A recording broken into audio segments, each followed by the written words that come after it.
Hello, friends, and welcome back to Indie Venture, the podcast all about indie games, and if our previous chat is anything to go by, the heat at the moment. Yeah. My name is Rebecca Jones. I'm one of your hosts. I'm joined by my two lovely friends, Liam Richardson. Hi, that's me. And Rachel Watts. And me. Hi.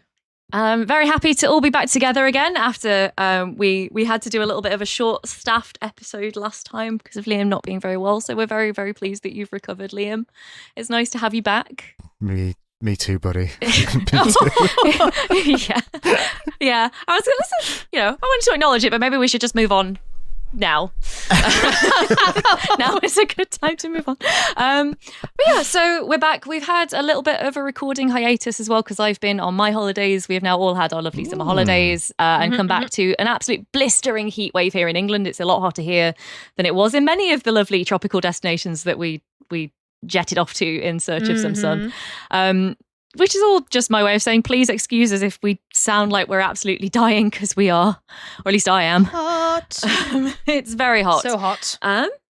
But still, we're back. There are lots of exciting things to talk about. And yeah, okay, so to acknowledge, it's been another hell of a month in the games industry. But we're kind of keeping it a little bit lighter in today's episode. We've got a couple of fun topics that hopefully will only vaguely touch on the existential dread that we all feel all the time as games media people. So just to let you know, coming up later in the episode, I have been wanting to do something around the launch of Paralives for a really long time. So basically, later on, if you've ever wanted to hear me just TED talk on life sims and the current state of life sims, we've got some stuff coming up on Paralives. We're going to have a bit of group chat, but also these two are going to have to listen to me really get into it. So look forward to that. But sickles.jpg. Oh yeah. That's how I feel about that. I have referenced that in my script because you've seen like the front facing half of my script, and I've got the back facing half of my script where I read. Oh yeah. Yeah. And I always reference the sickles. Triple the length. But yeah, before we get into that, just really quickly, because Liam had to miss the last episode, obviously we weren't going to not get his thoughts on the mid-year check-in, so we're going to kind of speed run just as much as you want to, or as little. If you want to skip any of these questions, it's cool, but we really want you to be included. If we had like a huge team producing all our episodes, I'm sure that we'd find a way to seamlessly integrate everything that you say into the chat that we had several weeks ago. But as it is, we'll just do the questions again now. And yeah, if you've got anything that you want to talk about, we just kind of started with a survey of our general feelings about the year so far, whether it's been busy or quiet for indie games, if there are any interesting trends or surprise releases you've noticed. I've also put in the script state of the industry ? But you can skip that one if you want. That's fine. I think I'll skip that last one. Yeah, if that's okay. That's fair. I think everyone knows how we feel about that. I think so. Best wishes to all of the very talented people that have been yeeted out of the various studios this week. You are in our thoughts. It's just an awful fucking time in general. So before I answer this, I'm going to have to make a small admission here that in what can only be described as a full-blown act of misogyny, I've not listened to the last episode yet. Okay, that's actually no. It's probably a good thing, because that means that you don't feel that you need to react off of what we were saying in that episode. So I think it's unforgivable. Actually, I feel deep shame, and based on Rachel's reaction, it's how I should feel as well. Dare you? Exactly, that's the right reaction, Rebecca. By the way, that is the right reaction. Dare you? He says he's an ally. We said so he says he many supports nice women, things and yet... about you. Oh, did you? I'll listen straight away then. I'll. Oh no, he's going to find out how. He's going to find out how much we talked about blueprints. So Rebecca. I just don't want it to. I didn't miss much. Look, I don't want the horror to hit all at once. I don't want the betrayal to be the. You've been resting, and so forgiven this time. But as always, all three of us listen to every single episode multiple times and giggle and laugh and kick our feet as we do. That's what I do how anyway. That's what I do as well. I do think the majority of our listens are us, and I love that. That's the correct way. Yeah. Oh, I just love my friends so much. They're all so funny and interesting. Yeah.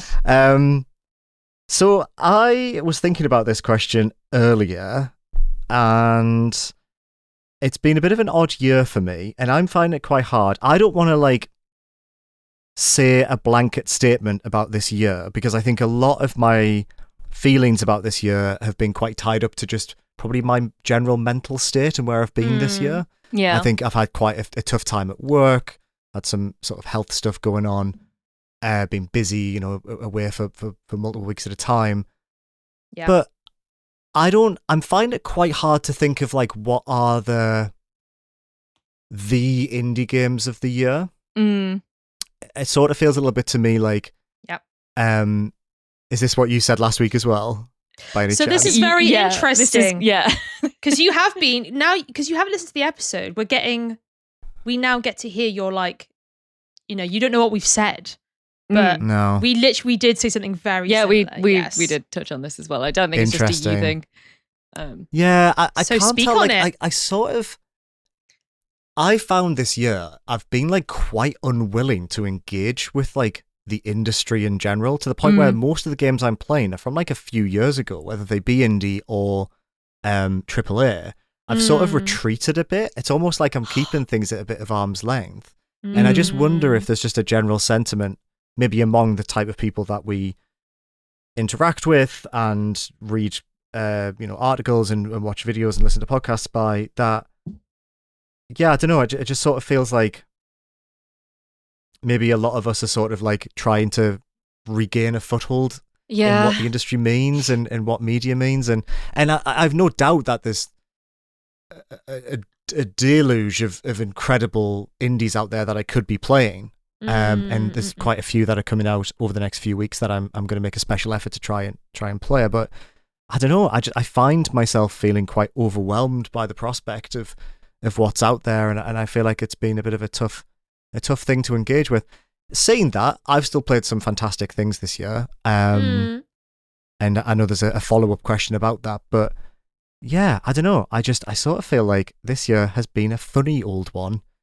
And it just all feels a bit grim and a bit much. Oh yeah, I definitely agree. I think we did kind of touch on this a lot last time. I think as well, there's you can't discount the GTA of it all. There's kind of just a dearth of new stuff coming out because things out the room, isn't it? Kind of don't want to go up against GTA, and things aren't getting a lot of traction when they do.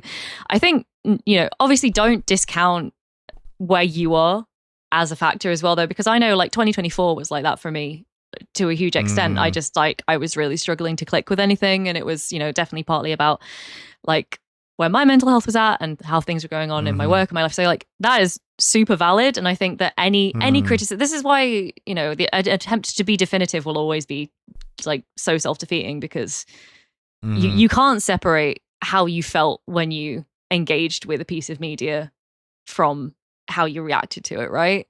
So I don't think, I don't want to, all of which say, I don't want to invalidate your feelings that maybe there's just a part of you that doesn't kind of want to engage, and that's also really valid. But I do think that the state of things at the moment, partly because of just how horrendous the industry is, but also because unless you are making the least GTA thing in the world, you're trying to miss GTA by at least 6 months is kind of it's taking up a lot of that space this year, I think, so far. I mean, I looked through early today my list of games that I've finished this year, and I've only finished a small handful of indies, which is kind of rare for this point. And that's not that unusual for me, but when Rachel was saying that you didn't have so many clear favorites this year, I was like, okay, I think I'm surprised between the three of us with you, Rachel, that's why. Okay. Yeah. So no, I think once again we've all kind of gone away and done our own working out and come up with quite a similar answer, which is I think that's quite quite indicative maybe of just where the industry's at the moment. But despite that, have you got anything that might be like a sort of like top 5 candidate for the end of the year? What have you been enjoying? Yet? Well, I think probably the clear front runner for me is Mina the Hollower, which I did finish a few weeks ago. Oh, you finished it? Exciting. I did finish it. Yeah, wow. I really loved that game. I thought that was last episode. I had every intention. I'd written a bunch of stuff about it, and was very excited to talk about it. Cool. As I just finished it the day before. Fantastic game. I think Yacht Club games have outdone themselves, because as much as I loved Shovel Knight, I didn't engage with it as much as I did Mina. I thought everything I said in the last time I spoke about this, I think it was 2 episodes ago, it remains true. I think that the combat is super snappy. I think that the platforming is really interesting. I think it all has this sort of like oddness to it and slight quirkiness that makes it feel different, even though it's so heavily inspired by your likes of Zelda and Castlevania. It probably would have been like a 10 out of 10 for me if it didn't have some of the wonkiest balancing I think I've ever seen in a game. Oh, right. And it's sort of, by the end of the game, I sort of felt a little bit like all those accessibility options were maybe a way of trying to mask a couple of balancing sins. Ooh. Interesting. Because the game lets you venture out to all dungeons straight away. And the first maybe 2 dungeons are like really difficult to conquer. I was like, wow, this is like a real gauntlet, really challenging. But then after that, they all feel very, very easy. Almost like you can go to any of them straight away, right? Yeah. So by the time you level up a few times, the game becomes trivially easy up until the last section, in which at what point clearly they were like, well, the character is now incredibly overpowered because of the journey the player's gone on. So it ramps up the difficulty 10x, and it ended up being so overwhelmingly frustrating that I had to just put in vulnerability mode on to defeat the last boss. Because I was like, I've spent 3 hours on Lionel, the last boss. I've just got to get this out of my life. Like, I want to move on and play something else. And that sort of like made me feel a little bit like, I don't know, I can't describe it. It just felt like the accessibility option, like I had to rely on the accessibility options because the game itself hadn't like ramped up to that point. It had sort of like been so easy for so long that it felt like unjustified, and not unjustified, what's the word I'm looking for? It felt just like cruel to sort of like suddenly make the game incredibly hard, where like it feels like maybe they could have made it so the game like each area gradually increased in difficulty. Yeah, I mean that's what you kind of expect, right? Usually, so yeah, so it kind of like left a bit of taste, because everything else about it is so pitch perfect, and I genuinely loved it. Like, I think Mina is like a great little character. I think it's got so many inventive ideas. The platforming's brilliant, the music's incredible, and it just sort of felt a bit like I didn't really mind that I had to use the accessibility options, because I think it's great that they're there, but it just sort of felt a little bit like, Yeah. I was like playing it so, I felt so in control up until that point. So yeah, that's probably still my highlight. But I think it probably says a lot about this year that is my highlight, a game that I have like quite a strong criticism about. Absolutely. Yeah, that's sort of where I'm at this year. Yeah. Oh. Well, I'm glad that you got to say your piece on Mina the Hollower, because like it is, I think, saying that there kind of haven't been any huge standout indies yet. I do think if there have been any, Mina the Hollower is definitely one of the candidates. Definitely one of them, yeah. I would say you kind of had that, like Titanium Court, mixtape, but not in a good way. Forbidden Solitaire, but it only got mentioned for like 2 weeks and then disappeared. Those are kind of like the only ones I can remember really gaining any kind of like traction outside of specifically the indie space. So, yeah, I'm glad that we had that in the list in the chat. I'm excited to see if it's still in your top 5 come the end of the year. I sort of feel like with what we've all been saying, the ones that we've identified at the mid-year may well be in our top 5s by the end of the year, just because, I mean, we're getting closer and closer to November is all I'm saying. And like, it's going to get thinner and thinner on the ground, the alternatives, I think. But still, though, there are, it's not to say that there are no good games. We've all had games we've enjoyed this year, definitely. It's just like... Oh, yeah, for sure. Yeah, absolutely. It is that question of why things aren't quite hitting, though, and I do think it's a bunch of things which like does have to include just the state of everything. Which is a neat little seg. It's not a neat little seg. It's a horrible seg, but nevertheless. Would you like to say anything about Summer Game Fest? The announcements. Illegal AAA chat is permitted. Nudge, nudge, if you want to say anything. I engaged so lightly with Summer Games Fest this year. Beautiful. I'll tell you what I remember from Summer Games Fest. They're making a new Resident Evil. They're doing Code Veronica. You'd think that would be exciting to me, but that game is dog shit. And anyone who doesn't think that has not played it in the last 10 years. Incredibly problematic villain.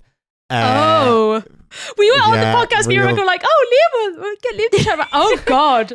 Sweet summer children. So what? I didn't know it was a remake. I had no idea it was. So did you not? No, I had no idea. It's a remake of Code Veronica, which was a Dreamcast Dreamcast game that then came to PS2 and GameCube. The villain in it is it's a guy who pretends to be his sister in a way that I would say has not aged well. That's going to be interesting to see how they deal with that. Yay. Yes, it is going to be interesting to see how they deal with that. I think like out of this one and Resident Evil 5, the full-blown racist one, it's probably the better one to pick. So I'm cautiously optimistic about it. I mean, like they did a good job in 3 of making Carlos a good character from being a terrible, terrible character in the original of 3. So I have hope that they have prior on taking some pretty dodge source material and making it really good. So I'll admit I was aware of Code Veronica. I've not played it, so I didn't know all the ins and outs. All I kind of really knew was that it was the Redfield siblings team up, which I have been really down to see for a long time. So I am excited, but I appreciate you providing the additional context. If by team up you mean avoid each other for 99% of the game while it reuses locations because Chris can't find Claire, and then at the end Chris does a bit of a sick wall. No, he shoots at Wesker while Wesker does a really slow wall run. Wesker, by the way, who has cat eyes in this game and keeps making like growling noises. Oh my god! It reminds me of Always Sunny. Doesn't Mac do that? Honestly, he's like, yeah, Mac with the cat eyes in that Nightman musical is basically Albert Wesker. That's Albert Wesker in that game. Oh my god. Code Veronica is like it's yeah. And I'm excited because it's Resi and Resi 9 was great, and the continuing Capcom project they never miss. Okay. Yeah. What else do I remember? I think honestly, probably the biggest thing for me was that they're making El Paso Elsewhere too. Very excited for that. Very interested to see, what they'll do with that because they've never done a sequel before, and I'm curious that what they have planned for that. So, nice, should be good.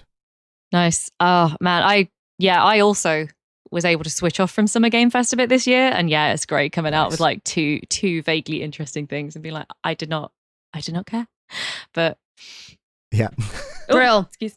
Great. Okay, final question before we take you out of the hot seat. And like, sorry if you feel picked on. The idea is the opposite, but I appreciate that this is like it's very nice. Tell us what you like. Yeah. It's kind of meant to be we care about your opinions. Now tell us what they are. Yes. All right. One more question. I promise. Then we're done. Any anticipated indies for the second half of this year? That anything on your radar with like a release date or a release window that you're excited to see? Yeah. So Denshattack. Is that what you call it? Denshattack. What is Denshattack? that? That's out end of this month. That's where it's like Jet Set Radio, but you're a train and you can like kick flip the train. That one. Yep. Yes. Very, very excited for that. The yellow train. And the other one is, I'm so sorry, I'm doing this live. Don't worry about it. Bad of me. I'm so out of the loop. Strange Scaffold have a game out this month as well called Truck-kun is supporting me from another world. Yeah, Rebecca mentioned that one. Yeah, don't worry. I got you on that one, yeah. Yeah, of course. Yep. That looks like exactly the type of strange scaffold game that I love, and that it's probably like 3 hours long and just filled in enough at the edges to keep you entertained for that long. So yeah, very excited for those two. Yeah, nice. Should be good. Fantastic and Mermaid title. Mask as well. Mermaid Mask is this month, right? So yeah, it is. It's next week for some. Lovely. For some. For some. Intriguing. We very nicely. I can mention this because Yeah. they gave us some codes you'll get the indie venture take on Mermaid Mask soon. So I have to ask, Rachel, did you manage to play an hour of it between? I guess you didn't because you were at work late. I'm sorry. I didn't. I know. I really so believed desperate. in you. I believed in you. So I chose a shower over Mermaid Mask. That's fair. In this weather, absolutely fair. That is I was fair. just Yeah. I was just like, I have to wait. I downloaded it though. It's on my Nice. computer. Nice. Am I staring at beautiful Detective Grimoire right now? Yes. And Sally, of course. Have I been following the TikToks incessantly, looking at all the character reveals? Yes. I'm very excited. So yeah, we'll get the lowdown maybe next episode or the episode after. I don't know. Whenever we played it. Yeah. Yeah, can't wait. Oh, so awesome. For that. Awesome. That's a nice note to end on. I think if you have no further comments you would like to make before we, like I say, take you out of the spotlight, feel free to say as much as you want though. Don't want to rush you. Sorry for the absolute shallowest takes that I think I've ever said on this podcast. No. Well, we only Never gave you a little apologise. short amount of time. Yeah, exactly. I think it's interesting that you had the same temp check as me and Rebecca did. In that is interesting. we were feeling a bit mid about the first half of the year, partly because own personal preferences, what's happening with the industry, and also just releases. That you're looking for stuff in the second half of the year, and you didn't give a fuck about Summer Game Fest, which is exactly the right attitude. Yeah, we're just all there. Yeah, true. Yeah. Very true. Yeah, maybe So this is a sign a of the three of us in rude health. Yeah. Yeah. But that's good. That's interesting. And one last one.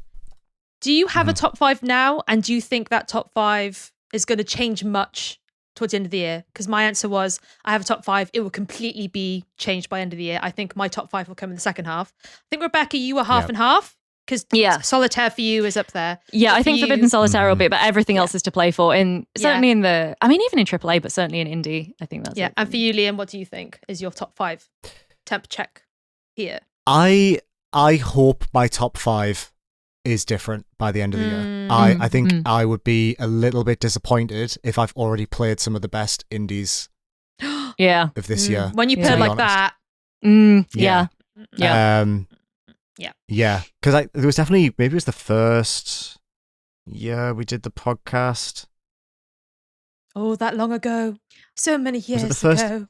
It was 1973 and Pong was dominating the arcades. I think it was the first year we did the podcast, and my game of the year list, I think there was like 2 or 3 things in there where I was like, like I wasn't like, I liked them but I didn't love them. So I'm hoping it's not another repeat of that. But it's on me, I think, to go out there and find some stuff. Yeah, we joked that everyone in the Discord would literally be like, what about this, and guess what? They came through. They did say this, and I was like, oh yeah, they do have a point. Yeah. I mean, there's only 3 of us, and there are a lot of games. I always do have this anxiety about like, what if the best game is just one that hasn't even like I haven't even registered. Always, every year, the best game of the year, no one has played. Like no one. That's probably It'll be something that only has 2 reviews on Steam. That's probably super true. And they're both 5 stars. And they both say this is the best game ever made, and no one will ever play them or discover them. Well, always. I think that's my curse this year. Is it's Wicked Seed, and I am. Hey, listen, if it's I'm Wicked cursed Seed, to be the only person that's played it. If it's Wicked Seed, you have to say Wicked Seed at the end of the year. We've got to be honest. If this experiment is going to work, we have to be honest. I would as well. I totally would. I respect that. Well, you both, neither of you should respect that. That's because it's you. Yeah. Right. Well, I think I'll be running low on my limited free passes. Put it that way. I think I'll be on thin ice for 2027 if you had to let Wicked Seed something. Wicked Seed in the vault for blueprints. You have to submit both at once. I love it. You're like, you can have blueprints in the vault if Wicked Seed gets a 5-minute slot in the game end of the year episode. That's just reminded me of a weird tweet I did a few months ago. Pulled my side from laughing at it. It's reminded me you're vulnerable. It's reminded me of a weird skeet I did a few months ago where it was like because Blueprints and Promised Mascot Agency came out on the same day last year, and so on the 1 year anniversary I did like congratulations to Blueprints and Promised Mascot Agency on 1 year, and then I was like, that looks like a wedding thing, and I was like, what if you could get indie games married to each other? And now I'm like, do we like marry Blueprints to Wicked Seed? Yes. Do we hitch that wagon? Yes, absolutely. Add to the spreadsheet. Absolutely. Which indie games are getting married, Rebecca? That's a fantastic idea. I know, right? I love that. Idea. That was just something that I was just on a train and I was like, oh, this is a funny idea, and I skied about it for a bit, and then I was like, what am I doing? This is why listeners struggle to send questions in, because we come up with the most deranged questions and add them as full episodes. Which indie games would marry each other? Yeah. We've had a couple. Right. Real talk though, when we go to the van next month, which is only next month, bear in mind, we do need. So excited! We do need something to at least attempt to reach the lofty heights of the indie game Hunger Games from last year. Oh, so shit, yeah. The fact that we've had two really unhinged notions just come out of this chat today gives me some hope for what nonsense we'll come up with by the middle of next month. I feel like the bar is the indie game Hunger Games and Brunch with Bilbo Baggins. Right. We were on fire last year. We were on fire. Quite literally, because it was hot as well. It was. That might be a very, that's the main. We were cooking. It's weird. I feel like it's physically, literally. It's always really blessed though. Like whenever we go, it seems like it's always really nice weather. Yeah. It's like we have not been at the same time of year yet. And the van is normally pretty nice. It's just that when we record, we have to close the windows, and for comfort of me, like I just close the blinds, close everything. No one can see us. No one's allowed to watch the sin of podcast recording. Yes, I will be honest. I agree. Yeah, I've got my window open because I would die in here if I didn't. But I'm aware that my neighbours like to be in their garden, and it's like it's not a thing because I know that they make noise in their garden, and I'm like cool with it. So it's not like it's gonna bother them, but they are gonna hear it. I think if of the three of us, Rebecca, you are the least. You don't have to be worried about being heard. I think. I think you're good.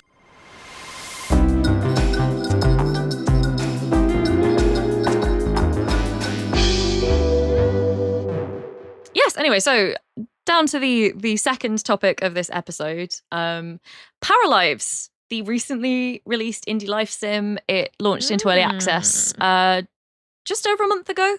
It was in late May. We're now in early July. So Jesus, was it really that long ago? It really was, honestly. Right, okay. You've been away already in a sidebar. But I just came back from my holiday. I went on my Tomodachi Life Island today for the first time in a while. I was like, I've been on holiday for 2 weeks. And they're like, all my Mies were like, it's been 29 days since we saw you. And I was like, what the fuck? What happened? What did I do in those 2 weeks before I went on, after I left IGN, but before I went on holiday? There was a 2-week gap. And I could have sworn I was doing stuff, but apparently I just did nothing, according to all of the little digital people. You. The little digital folks on Animal Crossing and Tomodachi Life who like track my life for me or informing me that I've been gone for a month and I have no idea where that month went. And that month was basically where Paralives was out as well. So wow. It's been interesting. It's been out for a hot minute. That's good. It has. It's been out for probably about like 5 or 6 weeks now, I'd say. And so yeah, just like a little bit of background on what Paralives is, in case you don't know, because it's pretty reasonable. Not everybody knows. So it is probably the first major indie life simulation game, right? This is the genre that I started out as a specialist in when I started in games journalism, still very close to my heart. It's the genre that I've easily played the most of in my life as a gamer, starting with The Sims, which released in 2000. I was there pretty much, not quite from the start, but from like the first year. And I've kind of been with the Sims franchise ever since. You probably do know what The Sims is if you're all interested in video games or even just like occasionally walk past anywhere that's selling media. You've probably heard of The Sims. So yeah, it is like the life simulation genre. And I'll get a bit into what life simulation does as a genre, but for now, just like kind of know the interesting thing really is that in 26 years, The Sims has not had a really significant competitor in its own space. But in the last couple of years, so last year, Zoe came out, which is by Krafton, which is a South Korean company that makes PUBG, have had their own crack at a life sim. And now we've got Paralives, which is notable for being indie and came out sort of, end of May. It's made by, the self-titled Paralives Studios. Paralives Studio, singular, I think. Helmed by Alex Massey, who is someone who he set up a Patreon in 2019 to fund his ambition to make an indie Sims-inspired game. It's been 7 years in the oven, which is kind of understandable because even if you didn't have the bloody great pandemic in the middle of all that, you've still got a team of about 12 to 20 people, I think, at most, sort of trying to rival the resources of an EA or a Krafton, which is like, again, we'll get into later why this is such a huge undertaking.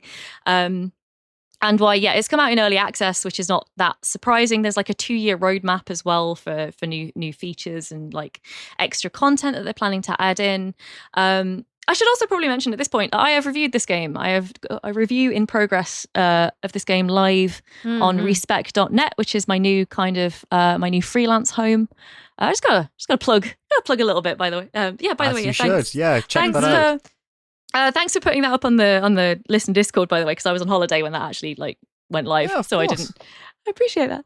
I meant to say, let's talk about life sims as a genre for a minute, because I feel like there's a little bit of scope creep in what we call life sims, and this is where we get into the very nerdy, nitpicky details of what life sims are and are not. Mm-hmm. There are kind of 3 genres. I always think of it as kind of like the Triforce, because I'm a nerd. And you've got life sims, you've got social sims, and you've got farming sims. And if you want to picture the way that these kind of interact, the classic life sim is The Sims. The classic social sim, I would say, is Animal Crossing. And the classic farming sim is Harvest Moon, or what's now Story of Seasons. And those are games that all sort of sprung up in the early to mid 2000s on various platforms. So a lot of people who are our age now kind of grew up with them. And I do think they started as quite discrete genres, but as time has gone on, the influence between those 3 points has really, they've intermingled. There's a lot of overlap between the influences of all of those on what is now just kind of called the life sim genre. But in terms of classic life sims as codified by The Sims, it is kind of discrete still from the kind of social and farming sim stuff. I would say that the 3 essential gameplay strands of life sims that you don't necessarily get in the others so much would be character creation, where you're creating quite a human looking character, but also a character with a personality that influences gameplay. Building, which is probably the thing that's tied in more closely to other similar genres now, where you're able to customize your character's house and various parts of the world in a lot of detail. And live mode. It is live mode, not live mode. They're all verbs, I promise you. It's live mode. Where you go about the business of the simulated life. And the simulated life is managing kind of the day-to-day of people. They used to be called virtual dolls houses. There's a good reason for that. It's kind of the classic life sim. The Sims one is just people pottering around a house, going to the toilet and eating some food and going to sleep and then going out to work, rinse, repeat. And obviously it's been a lot built on that since 2000, but that is the classic. And I think that's what also differentiates from social and farming sims, which will have a much more simplified set of needs. In a social or a farming sim, you won't usually have the option to starve to death if you don't eat every day, for example. You won't wet yourself if you don't find a toilet in time. It's usually quite the physical needs of your characters in social and farming sims are usually more tied into specific actions and specific choices that you make, but you don't have to fulfill them in the way you do with life sims, where it's really more of a holistic management of a character's day-to-day life. So I just think it's worth laying that out as best I can, and what makes a classic life sim, because Paralives is a very rare, very classic life sim, but there really just aren't that many other than The Sims still that are in just that exact same area. It's inspired by The Sims. You find all of those aspects of it. It's a very Sims-like life simulation game. So yeah, I hope any of that made sense. It's real hot. But yeah, no, I'm with you. Yeah, it's so I mean, I know that just for some context, Liam and I have been playing some Paralives. Rachel has not been playing Paralives, but does have experience. Like, it's cool though, because you've played The Sims 2, and like I think I've made it pretty clear in the past that I think it all peaked with The Sims 2, and I'm willing to bring receipts on that.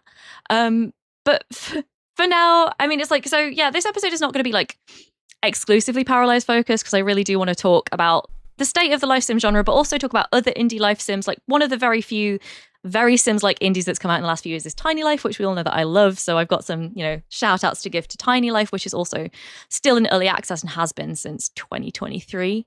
Often gets kind of ignored in this conversation, and admittedly it's not one of the big three, but I think it's still really worthwhile to like kind of have a look at it in the context of what's going on with license at the moment. But like, to start off with, those of us who've played it, I just want to talk about what Paralives does well.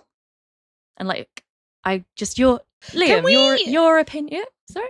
Can we kind of talk about our first impressions of it back in 2020? Can we cast our minds back a bit? Absolutely. Go for it. I'd love to hear your take. Because I'm probably not going to talk much this episode. I thought it was an absolute scam. I was absolutely through and through was like this. I remember interviewing him. I found my PC Gamer interview with him, and I thought it was so much of a scam. Really? I interviewed him. Yeah. In 2020, I said, "Hi, you're charging people money for Patreon and you need to give up backgrounds, and what is that about?" And he was so nice, and I was like, "Well, fuck me then." I get you. Yeah. Because I think when it was first announced, I was just very much like, yeah, I mean, anything that claims it's a Sims competitor is, I'm always dubious about, even back then. But I honestly thought, because Patreon and like kind of games in which were on Kickstarter and were on Patreon, and I don't think anyone used Patreon the way that he had, which was really interesting, because now it's all the rage not now. Back then. Yeah, but I honestly was just like, this can't be legit. It still seems strange to me how it was structured, because it feels like a Kickstarter project, right? It really feels like a Kickstarter, like one and done pledge, rather than like a monthly. Yeah, but donation. The reason he gave was absolutely right. He was like, I want this to be a long-term project, and Kickstarter wouldn't suit me. It had to be Patreon. And I was like, well, fuck my drag then. So I want to hear what you two, before you go into what you think of it now, you as a live sim expert, Rebecca, back then, and you, Liam, as well, who's obviously played Harvest Moon and everything. What was your impression then, and has it changed from now? I'm just slightly rephrasing your question, Rebecca, if that's okay. Oh no, that's cool, completely.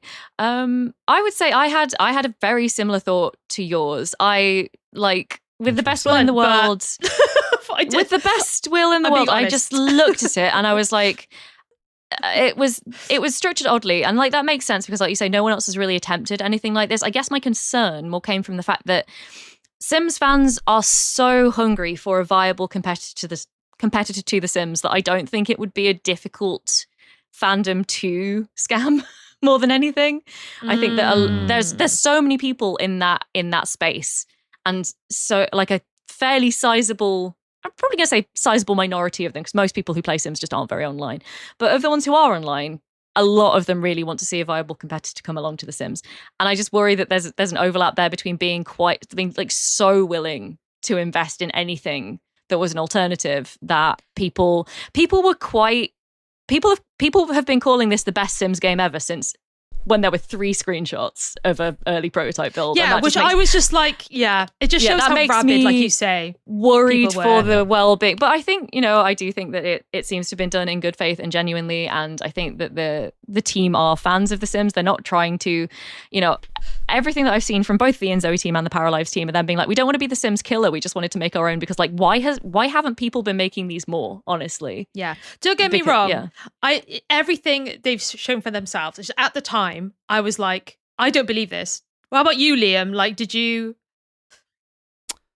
I love them now, but let's be spicy. My knowledge and understanding of life sims has changed dramatically since I've met one of the two of you over the last few years, suffice to say. So I think when it was first announced, I was just very curious about it, because when it was first announced, we were sort of still in that era of indie developers attempting to bring back or to do their own take on big AAA franchises. So at that point in time, we're seeing a lot of like boomer shooters come back and like Doom likes and Quake likes, which obviously the AAA industry had sort of put down. And it sort of felt like there had been no competitors to The Sims, like you were saying, Rebecca. So I was quite cautiously optimistic about it in the same way that I was about a lot of games from that era that were cropping up and were like, hey, we're going to try and do an immersive sim, or we're going to try and do, you know, all these different kind of things. I was just looking at your article there while you were talking, Rachel, your interview, and you can tell I was reading it before, and I think even at the time the way I was writing about Paralives was very much like, I can just read my writing and I was like, I don't believe it. I can just tell. I'm very, I think I was quite direct with my questions as well. I was like, so what are your Patreon tiers? How much does each person get? Because I think at the time he was getting so much money. Yeah, I mean, I at think one that's point, what I was like. Yeah, I think it peaked at like, 38. Holy 38K.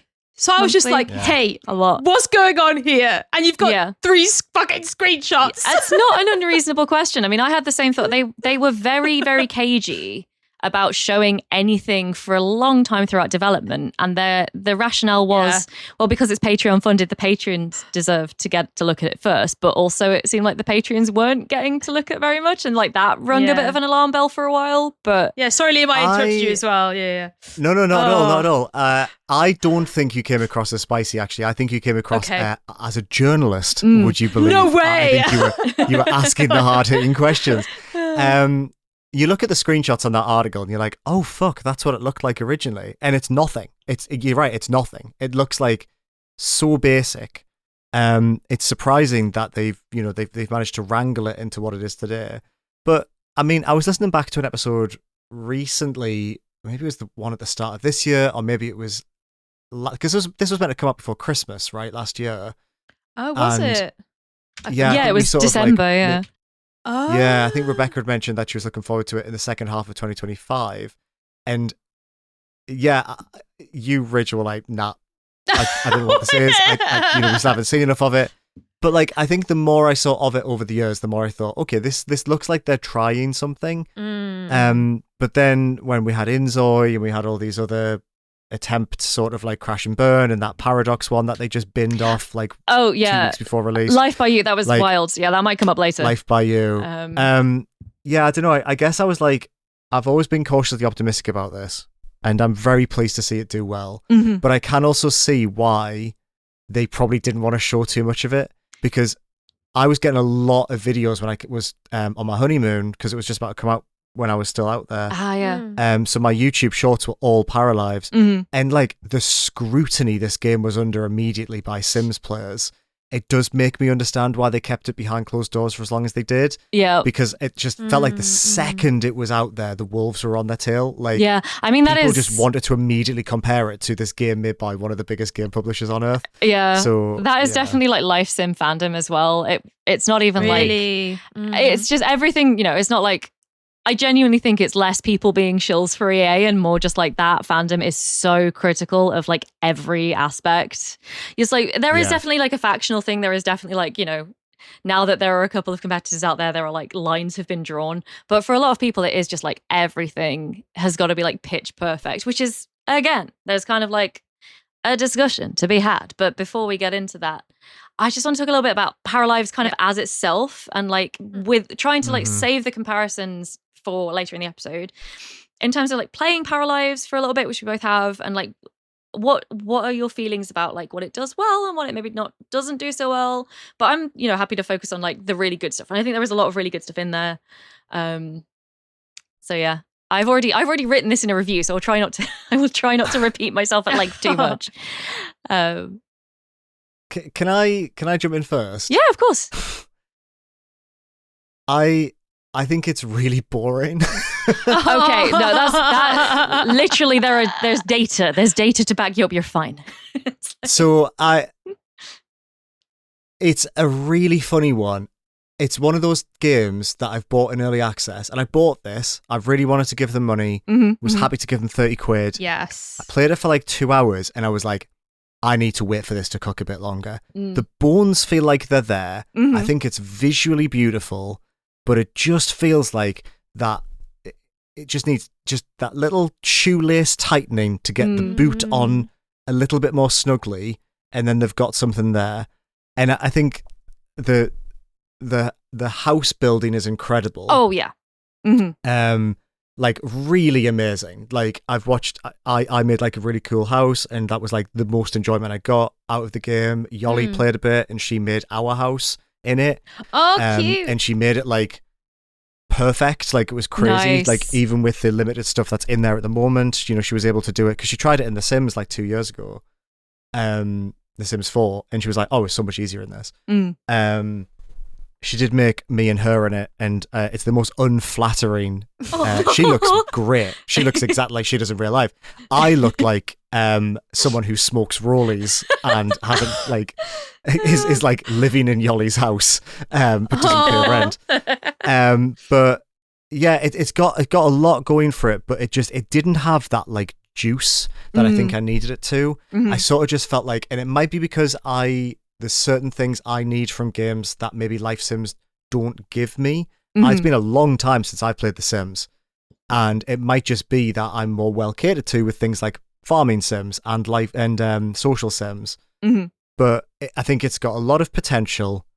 But I literally reached a point where I was like, I can't do this. I need to just turn this off. Like I'm done. I need to come back to this in a year and see what it's like. But that's my take. Now let's let the expert tell us the truth about the game. Let's definitely get you. I would say that, because I really do want to give this game a lot of credit where it's due. I think I love character creation. It's one of the things that I love about life sim games. I think this is probably the best character creator that I've played with. I think that they hit such a strong balance between, because the debate between Sims players is, do you want realistic looks or do you want cartoonish looks? That debate rages. Every Sims generation kind of switches it up. 1 and 3 were very realistic. 2 and 4 are very cartoonish. In Zoe went for hyper realism.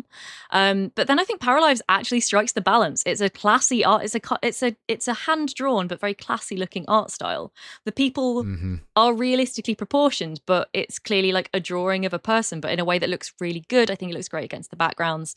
I love what they've done with it. They've beat Crafton and EA to height sliders. That's incredible. If you've been in life sim spaces for literal decades, people have been like, why can't people be different heights? And they've cracked that, which is like so pleased for them to have beat all of those big hitters to being able to, because I mean, obviously the animations change, right? You have to, if you have variable heights, you have to have a way to make the coding of all the animations to different heights. And like EA and Crafton and, you know, Paradox, we're all saying it couldn't be done. And they just did it out the gate. So that is super impressive. They also have the varied skin tones across the body, which is not something I'd even really thought of, but that looks great as well. And it's just, it's a lovely, but it would be a fairly standard, nice modern character creator were it not for the art style, the height thing that they've cracked, and that's so impressive, and the skin tone variation. I think those are all like literal game changers for the genre. I think that's going to be things that now everyone else has to chase them on that. And just like, if this is the last super high praise thing I say about this game, like, just bear in mind that so many AAA studios with a lot more people and funding and time have just failed continuously to deliver these things, and that now I genuinely think if they take anything from Paralives, it will be that sort of thing. I also really enjoyed the building. I'm not a builder in these games. I am a terrible architect. 25 years in The Sims has not made me a better one. But Paralives really, it once it clicked, and I could make like cute building. I think there's just like a freedom to adjust. So often in Sims 4 or in any Sims game really, I'll get so mad because I'll get to the point where the roof just clips. The roof is clipping through itself and I can't fix it. Yeah. And that happened in Paralives, and it just let me pull it until it kind of overlapped and it didn't look ugly anymore. A lot of the little details are lovely. I love that when you put terrain paints on the ground, they have depth. As in like if you paint flowers, you paint garbage, it all kind of like, it looks deep on the ground. That was just a lovely touch. There's so many things. I think the TLDR on this, I would say, is the aesthetics are immaculate in this game. I wasn't sure if they could pull off this art style, especially because they seem to tweak it a little bit in response to people who wanted it to be less cartoonish. And I was like, is that a good call? But generally, I think it's come out looking, it's like this beautiful pastel, like dream of a seaside town. The people look great. They have a bit of a contrast to their environment, but I think that looks good. I love all that. I think it's lovely. it was really fun to create those characters and to like create those buildings. I would say in terms of the simulation, right? This is where we're going to get into it. The simulation, the actual business of simulating life, right? In Paralives, it's kind of an RPG inspired like card dealing system. It's an awesome idea. I got bored after about 2 in-game days because there are only about 8 cards, I think, in the whole deck at the moment. And like that's a good thing for early access to have an issue with, because adding cards, hopefully, is a thing that you can iterate on quite frequently and rapidly in small updates throughout early access, right? Adding little goals and little interactions. You would hope that would be a thing that comes out through early access. But like in terms of like personalities, skills, jobs, relationships between the paras, it starts off with like the same kind of like, cool, I wonder like how we're going to create this story as most other life sims. But then kind of, within a couple of days, you feel like you hit the limit of what the game can deliver right now, which is the thing that I find really interesting, because I play a lot of these games. We know that I play a lot of these games, and I test a lot of them. This is not a Paralives problem. This is a modern life sim problem. And this is where the TED Talk starts. I'm so sorry. Let's get into it. Because,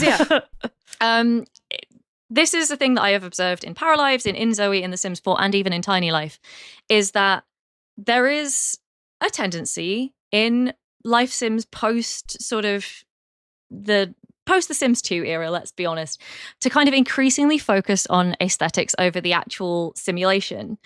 And it's kind of like drifting more towards the social sim side of things in a lot of ways, where there's more focus on like the dress up and the decoration, which are very valid and fun parts of the genre.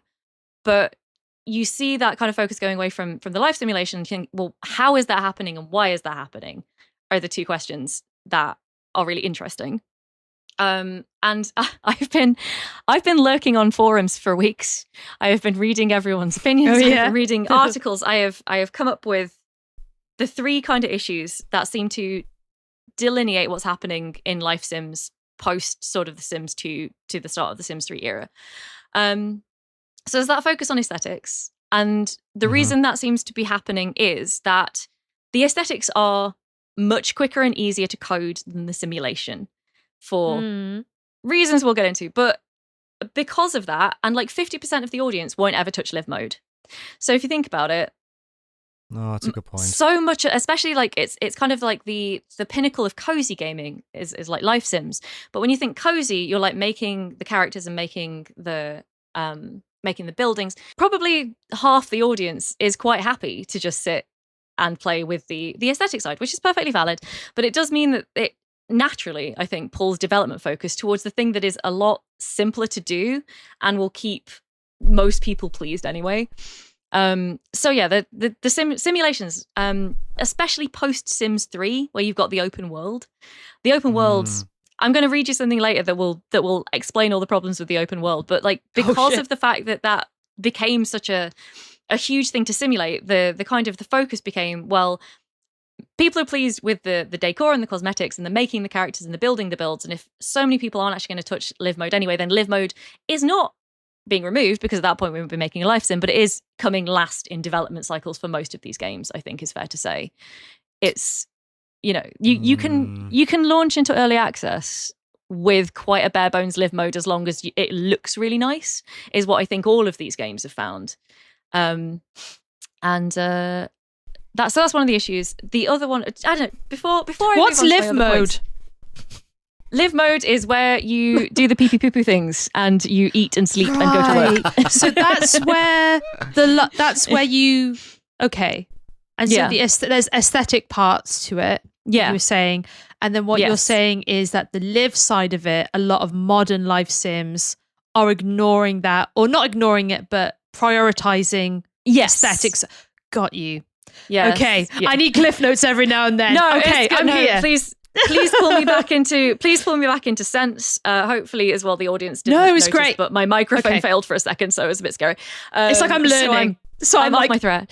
So yeah, basically, you know, like the Matrix. I now know everything about life sims. I know Sims 4. But yeah, as I said at the top of the episode, there's character creation, there's building, and there's live mode. And then those live are kind mode. of the three core strands. And basically, live mode is the last thing you tackle, I think, quite traditionally as part of life. Interesting, because you'd think that that would be first. Well, that's how it would have started, but because of the way that it's kind of, like I say, it's all intermingled with the social sims and the farming sims, and they've learned their audience over 25 years. Yes, and now they're like the sort of like the most sensible cost analysis is to invest a lot in the aesthetics early on and then feed that into developing a live mode later. I don't blame anyone for it. It's just how things have naturally developed. It's art under capitalism. It's how things develop when you're making a product to sell, to entertain people. It makes sense. It just so happens that if you're like a spreadsheet sicko like me, it's the thing that you love the most is the thing that is getting the least love, I guess, in when return. Looking at Paralives as it is now in early access, you both somewhat have found that the live mode part of it is not as cooked as these other two elements, which is the building mode, which you said, Rebecca, was like some of the best you've ever seen, and the character creation as well. Okay. Yeah. Okay. Oh, cool. Rachel, thank you so much for bringing me back on track. No, it's okay. I'm just like, I'm just trying my best. No, it's my great. head is I really above appreciate water. it because the problem with hyper focusing for a solid quarter century is that sometimes you do kind of get into the everybody knows this thing, and you need someone to like. Yeah, I was a bit like, should I ask what? Because I assumed live mode meant live mode, but just in case, no, really, for listeners. Thank you. Okay. Right. Keep going. So that's one of the key kind of criticisms that comes back across all modern life sims is this aesthetics over simulation. The second one that I've read about, which hadn't really occurred to me, but I was like, once I saw someone on Reddit, I think, point it out, I was like, this is so true, is that fail states in life sims kind of died after The Sims 2. And like, I was like, oh, that's really interesting. I'd never really thought about that before, but it is when you think about it. There was a turning point around, not the start of The Sims 3 necessarily, but I think during The Sims 3's lifespan, which was 2009 to 2013, where they started pulling away from the chaos that everyone kind of loves about The Sims 1 and 2, and putting more things into like storytelling that's put in the player's hands. And like that doesn't sound like it would be kind of like a problem, but if you think about it, there were fail states in The Sims 1 and 2. You had death. Your characters could die in accidents. In The Sims 1 they couldn't age, but they could die in accidents. The Sims 2 introduced aging as well, and ghosts were there, so you would still have your dead characters, but they were no longer playable. And that was kind of like the consequence of random happenstance of like not playing the game well enough, in inverted commas. There were consequences to your actions. There was randomness that was out of your control. There were character removals, like kids could be sent to military school if two Sims got in a really bad fight. I think one of them could leave. You could go to prison if you were a criminal, and these would all remove a character from the game. And so there was like this idea that, if you made certain decisions in the game, you didn't always control the outcome.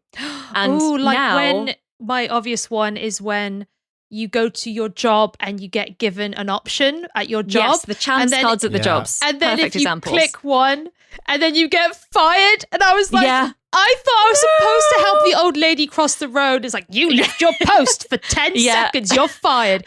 Absolutely. That used to so upset me as a child. Those chance cards were also programmed. That is a good memory. They're great. Like, see, so many of the really core memories older simmers like us have of the first two Sims are of these outcomes. And those outcomes were weighted. So there was, whatever you chose, there was a good and a bad outcome, and it would be weighted towards one or the other, but you could get either. It was a roll of the dice. Right. Well, sometimes it's really interesting you're saying this, because I think you're totally spot on with my thoughts about Paralives. Like, I remember as a kid playing, you have to correct me on this, Rebecca, whether it was Sims 1 or Sims 2, a satellite falling out of the sky and killing my Sim. Two. That might be both, actually. But it's definitely Sims 2. Definitely that Sims 2. happened to my sister's Sim. She was like stargazing, or when you lie down on the grass and look up. Yeah. Oh, a baby. satellite killing them. Yeah. And it's like that chaos is the resistance that the game gives you, right? And it's like, you know, and you just don't get that anymore because like now in pretty much all life sims, if there are ghosts, they're playable. So you just have a you know, your character gets like a different set of powers, but they're still there.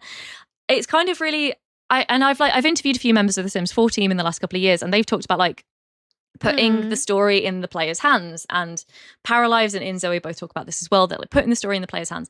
And it's so interesting to see that maybe for a lot of people who are the live mode sickos, that's not what they wanted. They thought they did. I would 100% in 2008 at the end of Sims 2 era have said, I want more control over what happens day to day to my characters. But once it actually happened, you yearned for the satellite to the face is all I can say. Like, and like obviously this is even more variable I think than the other one, because there are people who love that level of control, and there are people who are like doing people, you know, still make machinima, and people still do, you know, basically comic books of what's going on in their game, and those people obviously love having that amount of control. But again, when it comes to simulating life, randomness was a key component that has been stripped back a lot. There's another little factor as well here that I thought was interestingly ties in, which is save file limits, which is that in The Sims 1 and 2, each house was a save file, and you couldn't reset the world without basically uninstalling, reinstalling, or like completely wiping your things from outside the game. Whereas modern life Sims 3 onwards, you just start a new game whenever you want, and people report that they just lose interest after a few hours in every save file and restart. And again, that's something that I've observed with my own playstyle with this. Yeah. And I think, again, it's just kind of like consequences have gone missing. Like, there just isn't this sense of consequence to the stories. And I just find that so fascinating. It's like, so yeah, I never would have said, until some clever person on Reddit pointed it out, I wouldn't have said what I'm missing in life sims is fail states. Yeah. Until they said that. And it like unlocked the part of my brain. I was like, oh my God, that is literally it. That is what is happening. And again, it's like, it's not to say that anything that comes after that and kind of moved towards what you get now, they're not bad games. But in terms of that pure life simulation, the classics of the genre, it's kind of intermingling a bit more with social sim, a bit more with farming sim. It's kind of pulling towards this more neutral in the middle genre.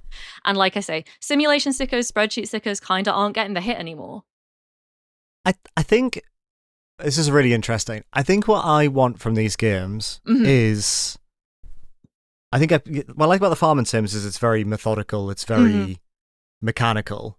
But I think what I want from the Sims is, and it's exactly what you said before about these, you know, it's a dollhouse, right? Like that was what Will Wright always said when he made the first one or led the first one.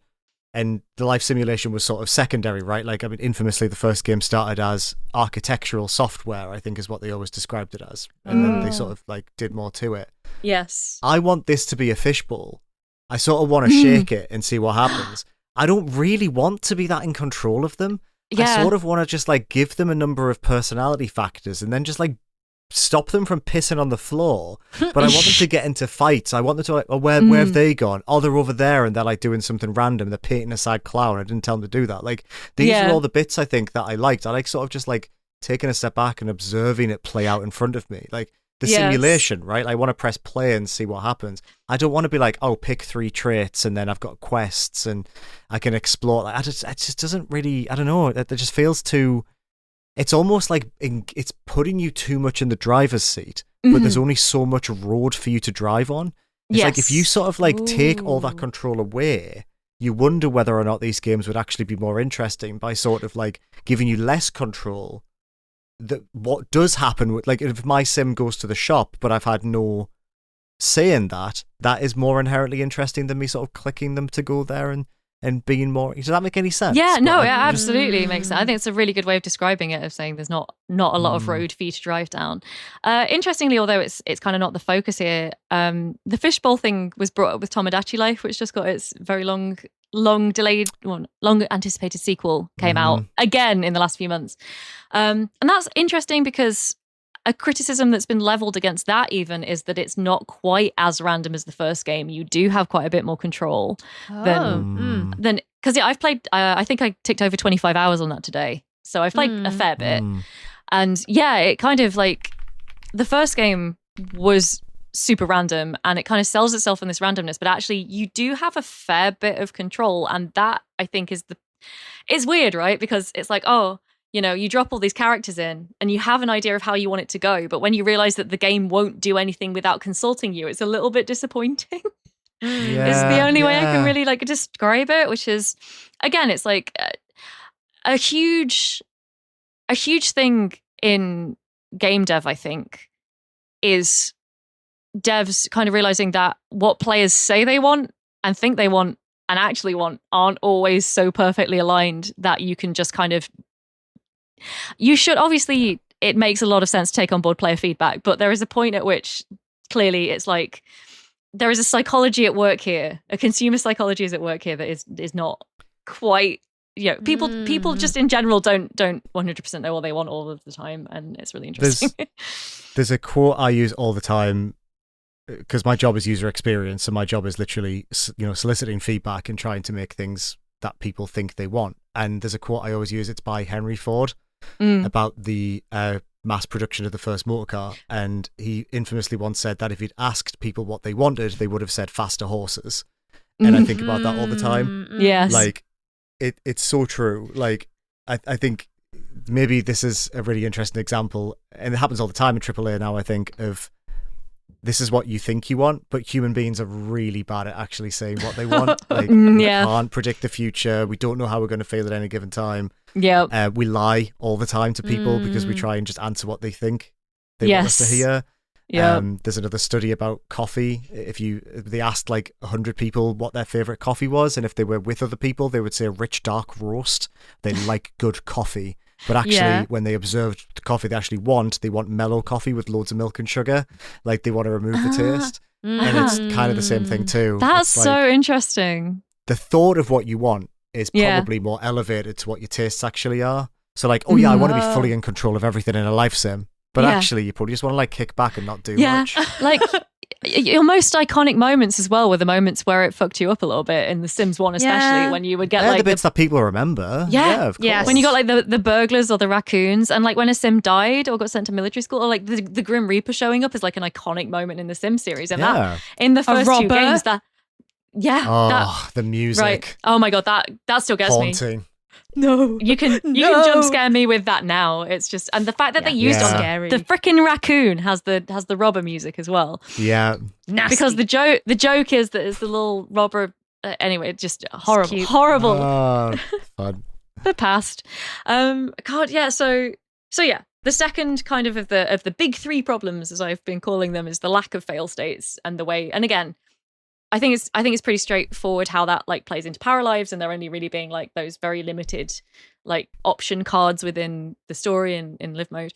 And the last one that I've identified is we've just called in my notes Chasing the Sims 3 when even the Sims 3 didn't live up to its own ambitions, which is I'm so interested to hear you talk about this. Okay, right. I'm going to be real. I am not going to be talking about this. I found an interview with a Sims insider that puts it so well that I just thought it was worth. I will link to this interview. It's an interview on the Sims community website from June 13th of this year, so just about a month ago. So Sims Community is a Sims fandom website that also encompasses a lot of things like they do Inzo, they do Paralives, they do Tomodachi Life, they do various I think they did a bit of Hot Typing maybe. Anyway, they do stuff like that. It's a fan website, but it's run quite professionally, and they have a contact called the Sims Insider, who is pretty clearly someone who is involved somewhere in the development. They interview them about every 2 weeks for like leaks, etc. It's unknown who this person is, but I do think, based on what I've read of their interviews, that it is someone who knows what they're talking about.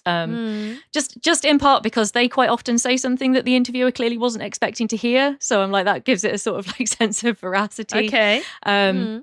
But they are talking about, in response to a question, it's unclear whether this question came from the interviewer or someone who'd written to the Sims community with this question. The context, I think, for this that's important to know is that because Sims 3 had the open worlds, it's kind of often held up as the pinnacle of the Sims series. Although I do think that was the generation of the franchise where it kind of transitioned from the sort of classic life sim to the more the sort of like more modern life sim we've been talking about. I think that happened over the lifespan of this particular iteration of the franchise. But the big things to know are that it was an open world. That was the big headline. InZoe and Paralives are both being open worlds as well. Because, and like Life by You, the cancelled one, was also going to be this big open world. That's what everyone's chasing in terms of Sims competitors, is The Sims 3. And I just found this interview so interesting that I'm just going to quickly like read it out to you, just this question and answer in full, because it's really intriguing. So the statement from Sims community is, someone commented, just watched the Paralives trailer and not going to lie, EA, really should be worried about Project X, which is the new Sims game that's in development, if their whole strategy is just better graphics and open neighborhoods. Meanwhile, Paralives has a full open world, a bunch of genuinely interesting build mode innovations. I'm low-key hoping Paralives scares EA enough to finally throw a bigger budget at Project X and make actually competitive features, because otherwise this thing is going to flop hard. Which is, I think that's a community member who said that, because that's a hell of a leading question if the journalist doing the interview has said that, but I think it's a community member has put that in, and they've just like... Surely. Because they are like a decent outfit at Sims community. It's like it's very fan run, but they are like very I like their stuff a lot. They're very good, like very professional writers. And then the answer though from this Sims insider, who I think may be a dev or someone who works for EA at least, has said, "I'll answer this one first, but the short version is EA don't care about Sims 3 competitors. The long version is EA, and of course Maxis, know from their experience with The Sims 3 and their various prototypes of Sims games that have come up from time to time, that The Sims 3 setup of one ongoing open world is simply a recipe for disaster when it comes to game stability. While EA are obviously interested in specific aspects of InZoe and Paralives and their adoptable features, EA doesn't see these games as a threat simply because they already know from experience with The Sims 3 that the gameplay setup pretty much has a 90% failure rate, with only a lucky few being able to play long-term with no game or save-breaking issues. They already knew InZoe would have the play as it does now, regardless of how good it is, and they have fairly solid expectations that the same will happen with Paralives. Because it is incredibly hard and requires hundreds and hundreds of man-hours to develop an open-world life simulator to run indefinitely, reliably. It's why The Sims 4 and Project X were never going to open the door to open-world concepts or ideas. The more you fill in a single playable space at any given time, the more variables that open up. Limiting the variables makes it controllable, not limiting them makes it uncontrollable. On top of that, never allowing your game to reset is just asking for an eventual error or corruption issue. People say, how come I have to have a loading screen just to visit my neighbour? The house is already loaded, in regards to The Sims 4. But what people don't realise is the entire world unloads and then reloads fresh, in order to keep things simple and manageable moving between venue types or families. Same even with player-built apartments. There's probably a very easy solution to make the apartments in The Sims 4 load without a full reload, but if a player continues to load between them for long periods of time without leaving the lot, you open the door to more potential issues that can unfold by not having any kind of hard reset. In summary, EA have no interest and aren't even afraid of publicly welcoming the competition when it comes to games like InZoe or Paralives, because they have no interest in being in competition with Sims 3-inspired games. They know the issues that will come from that setup. I will say not a single person at Maxis or EA would be surprised that the number one reported issue with Paralives is save corruption or issues caused by longer and larger save files, because they predicted it before it went live. They know the audience that will likely dwindle as casual players run into issues or lost save files and walk away. The only thing at this stage that will make EA nervous is a competitor that focuses on a Sims 4 or Project X neighbourhood type approach, open or closed, because they know it suddenly becomes actual competition simply from having a setup that could actually hook casual audiences in long term. I'm sure me saying that publicly will cause a bad omen for them, and one will actually arise. I'm sure someone will say something like, but The Sims 4 has save corruption issues too, but a very tiny percentage of players actually encounter it. And there's a reason why you hear people refer to hearing about it, but not a lot of players actually reporting it's happening to them. The fear outweighs the actual chance of it occurring. Players being able to have large and long-term save files with an incredibly low risk of failure is something EA have no interest in moving away from. They contribute that long-term player investment into the long-term success of The Sims 4. I believe EA was nervous about Grant Rodiek working on a life simulator, as he had first-hand knowledge on the direction from the open world back to the closed. And I'm sure there was a sigh of relief when the project was revealed to be nothing like The Sims. Grant Rodiek, who is a former producer on The Sims, he worked for like 20 years, has the knowledge to make a really good Sims 4 competitor. And very shortly after that article came out, Grant Rodiek's Sims game was cancelled.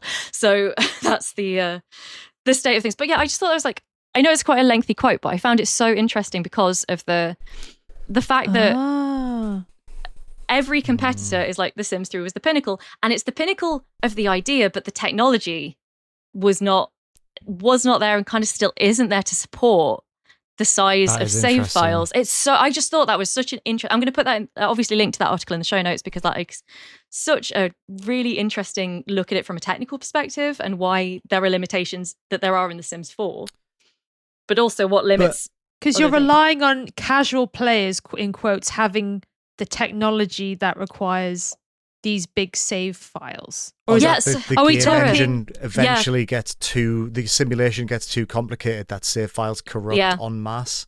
There's like a limit to like the load that the simulation can take, I think. The thing with The Sims 3 was that even if your rig could run it and it was high spec at the time, eventually the game would be unable to run itself, essentially.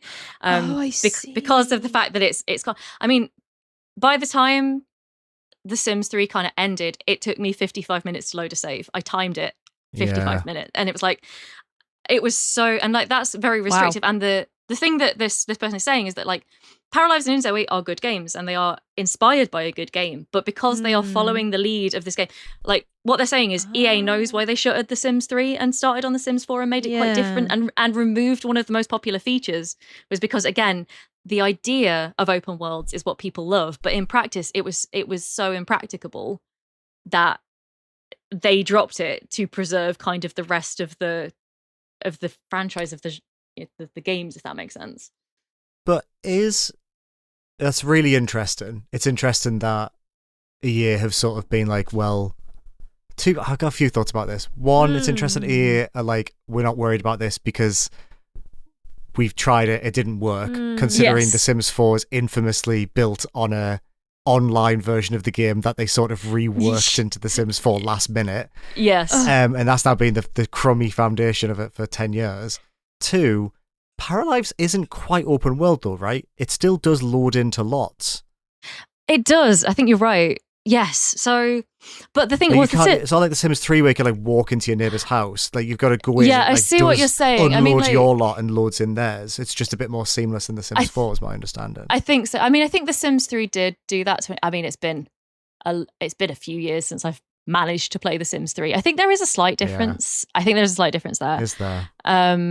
But I do think I see what they're saying in that you kind of do have access to the whole world map at once.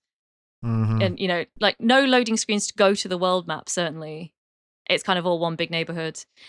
And yeah, it's like I found that so interesting as a comment there, because like fundamentally, I think what's interesting about that is saying, well, these are Sims 3 likes, and EA are making the Sims 4. So to directly compare them is maybe not as appropriate as to directly compare most of the games coming out to Sims 3.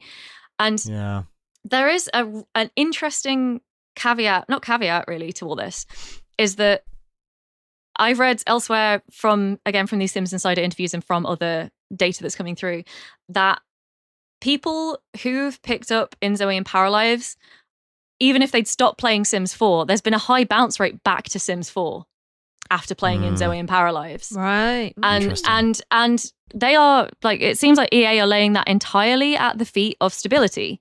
They're saying the kind of, you know, the reputation of The Sims 4 is for instability, but actually the data shows that it's more stable and that stability is a massive factor in what game people want to play long term.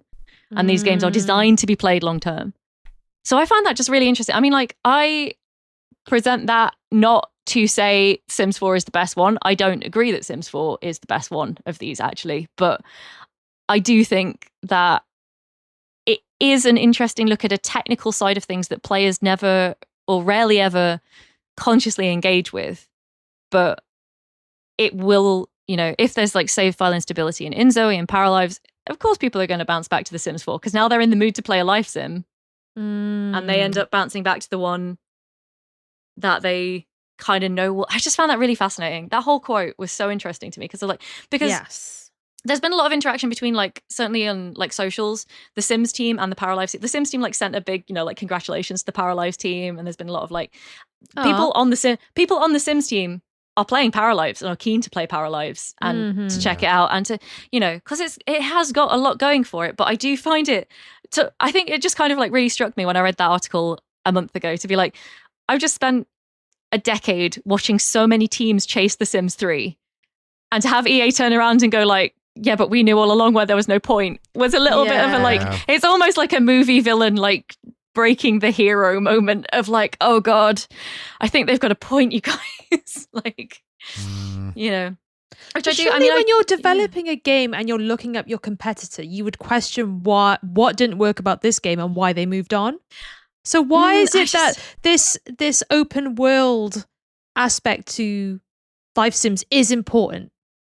Like why is it worth, even though understanding that the Sims 3 EA could make it work and move to something else? I wonder why Paralives is still in some ways chasing that. As I said, it's not just it's In Zoe, it's Life by You, it's so many of the others. I think it's partly if we use because, Paralives as an example, then yeah, of course, it's. I think reputationally, the thing is, right, Sims 4 has been around for 12 years now, and everyone's like, oh my god, I know, Christ.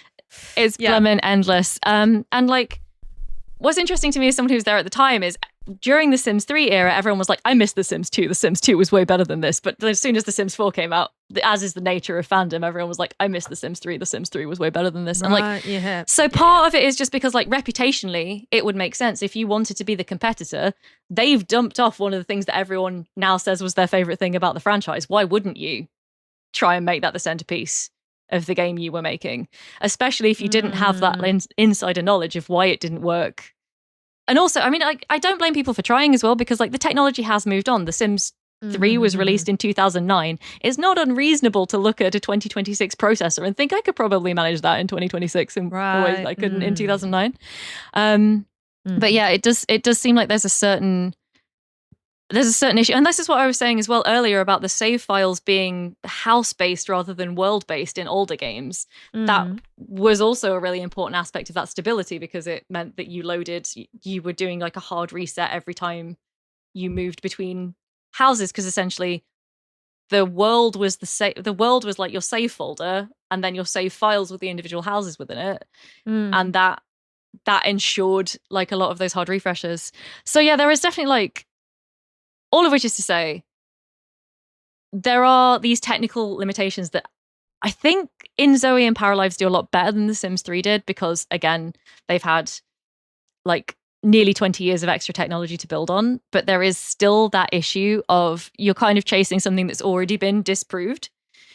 And yeah, it's just, I don't know, I just found that really interesting, because like, yeah, Paralives is doing interesting and good stuff with its open world, but I do wonder how stable it will be. I mean, at the moment, it works pretty darn well, but also this kind of like, it's very, as we've said, the world is not that populous yet. So I wonder as they build more stuff. I don't know. I just thought it was a really interesting, like, quote to bring up, just because I'm like, I wonder where that's going long term. Well, I guess, how many copies has Paralives sold in the last month? 1 million and changed by now. So like, yeah. So I think there's something about, EA. I think I don't disagree with that point from EA. I think that, you know, they're hands off. They're like, well, we tried that, it didn't work. And, you know, people don't know what they want. All valid points. People do want a competitor to The Sims. And they want it to be like Sims 3. And 1 million copies sold proves that even in an experimental in development version made by a very small team is exciting enough to hit mainstream appeal. And I do get what you're saying. I do get what you're saying about instability in casual players and how people want stability. I can say for a fact that using my wife and my sister as examples, two casual, well, Yoli's not as much of a casual gamer now as she used to be, but definitely my sister. Like, I've seen my sister play The Sims at like 4 frames per second at like 600 by 600 resolution, and I'll be like, oh, and she didn't give a fucking shit that it takes 50 minutes to load, that it runs so low res. Like, you know, people don't, it's an odd one, I think, of like, EA could be like, cross their arms and go, well, they'll care about stability eventually. It's like, yeah, they probably will care if they lose their save files. Yes. But like, I played Fallout 3 on a PS3. That took 40 minutes to fast travel by the end of it, because the game, because the file kept spooling and spooling and spooling, and it's I guess I'll be I'll be more curious about what happens in the next 2 years. 100%. Because once they start to layer on and layer on and layer on, if they've got a very good tech stack, if they've solved it, then we'll probably start to see the benefits of that. Well, that's the thing. I mean, like, they've solved the height thing, right? They've solved the height issue, which is incredible, especially for such a small team. If they can if they can crack open world stability, they've kind of nailed that on, really, in an amazing way. I mean, like, it's already incredible what they've done with such a small team when you think about the fact that, like, who they're going up against are so much better Absolutely resource. flowers to them for that. 100%. I mean, I will say, for what it's worth, so far I've not encountered these issues in Paralives as much as I have in Sims 3 and in Zoe, and like, I hope that they can crack the stability on it. I really do. It is an interesting viewpoint to kind of have. I agree that it's like, it does have a little bit of an I don't care anyway, but also at the same time, it's coming from someone who is pissed off enough with EA to leak their secrets every 2 weeks. So I feel like they're a fairly neutral observer in this. So to say, actually, EA don't feel like they're competing in the same arena anymore is an interesting point. It almost feels like everyone who's not EA is still on like one level of giving the people what they want. EA has a horrible tendency to kind of like not give the people what they want, but also I can see the point of like your data suggests that you keep coming back is a good point. It is a good point, though. It is also like a hugely evil corporation. Yes. That is infamously this is the same company that, company that sort of like outwitted FIFA. And I sort of think about that a lot. Of like they were like, oh, we can probably outgreed FIFA, and that's what they've done. That's a good way of putting it. Oh my god! I don't really. I think on an individual developer level, I think like in most game studios, the people working on The Sims will be good, honest people who want to make good shit. But like, there's no way that EA are looking at Project X and being like, well, we've considered Paralives and we've done this. They'll be like, how can you milk these motherfuckers? 100%. You see Ultimate Team, do Ultimate Team, but with new Sims. Can you do that? Can you do that in the next 5 years, or we'll fire 90% of you? We're going to do that anyway when the game comes out. But can you do that? Are you using AI for this? Like, that's my big thing about like... I 100% agree. I mean, like, my recommendation is, if you only want to play one of these games, pick which one you like the look of best. And if you don't have a strong opinion, probably play Paralives because it's indie. And as I say, at the same time, you have all the same problems with The Sims 4, right? Fundamentally, it's kind of got that. They're all, as you said, a bit boring, to be honest. At least in base game state. Because I think that's another thing, is a lot of people are like, if you do look at Sims 4 and you find a lot to do, that's probably because of the masses of expansion packs that you've paid for in addition to the base game, right? So it's not a fair comparison to compare fully expanded The Sims 4 to Zoe and Paralives in their current early access states. And I do think if you compare Sims 4 base game, even with 12 years of additions, and Zoe 1 year into early access and Paralives 1 month into early access, I think you're looking at broadly comparable experiences. They are all highly competent modern life sims. Mm-hmm. And as I say, modern life sims, because I still have this grouse that they're moving away from the actual life simulation, and that is what troubles me as a fan of this whole thing. So yeah, I'm like, basically, I mean, that was my recommendation at the end of my review. I was like, if it comes down to ethics, Paralives 100%, because EA and Crafton are both various levels of shady. Whereas Paralives Studio, there's only so far the rot can go with like 20 people, I guess. Yeah, it's very true. So yeah. So I mean, that's but yeah, those would be, I would say, that's been my TED Talk, my rant about the three core issues of modern life sims and why The Sims 2 is still probably the best one, I guess.